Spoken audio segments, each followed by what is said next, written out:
Mga katribu, pag-uusapan natin ngayon ang buhay ng pinakabatang martir at santo sa simbahang Katolika.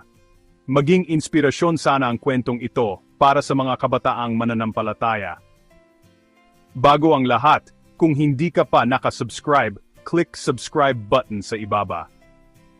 Salamat katribu! Naisip mo na ba kung mahalaga talaga ang edad pagdating sa paggawa ng isang pambihirang bagay?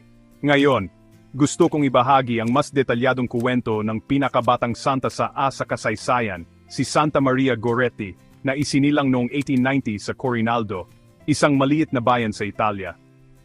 Lumaki si Maria sa isang mahirap ngunit mapagmahal na pamilya.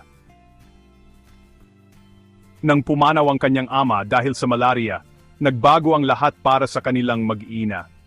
Bilang panganay na babae, si Maria ang tumulong sa kanyang inang si Assunta sa pag-aalaga sa mga nakababatang kapatid.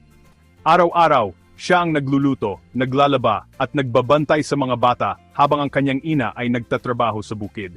Sa kabila ng hirap, ang puso ni Maria ay puno ng habag, kabaitan, at malalim na pananampalataya. Madalas siyang makitang nagdarasal sa simbahan at tumutulong sa mga nangangailangan. Isang mainit na hapon ng Hulyo 1902, naganap ang trahedya na magbabago sa kanyang buhay at sa kasaysayan. Ang kanilang kapitbahay, si Alessandro Serenelli, ay matagal nang may masamang balak kay Maria. Nang magkataong mag-isa siya sa bahay, sinubukan siyang saktan ni Alessandro.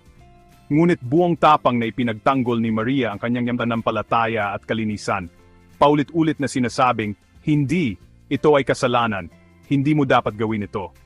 Dahil sa kanyang pagtanggi, ilang ulit siyang sinaksak ni Alessandro. Dinala si Maria sa ospital kung saan siya ay sumailalim sa mahirap na operasyon ng walang anesthesia.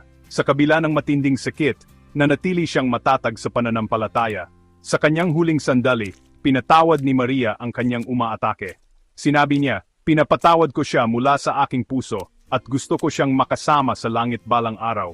Isipin mo yon, ang pagkakaroon ng lakas ng loob na magpatawad, kahit sa harap ng di maipaliwanag na sakit at kawalan ng katarungan. Ang pagiging santo ay hindi lang tungkol sa edad o malalaking kilos, kundi sa mga pagpipilian natin araw-araw, ang pagpili ng pagmamahal at pagpapatawad kahit mahirap. Noong 1952, kinilala ng simbahang Katolika ang kabanalan ni Maria Goretti. Siya ay opisyal na idineklara bilang santa ni Pope Pius XII sa harap ng libu-libong tao sa St. Peter's Square, kasama ang kanyang inang si Assunta. Kaya sa susunod na pakiramdam mo ay napakaliit mo, napakabata mo para makagawa ng pagbabago.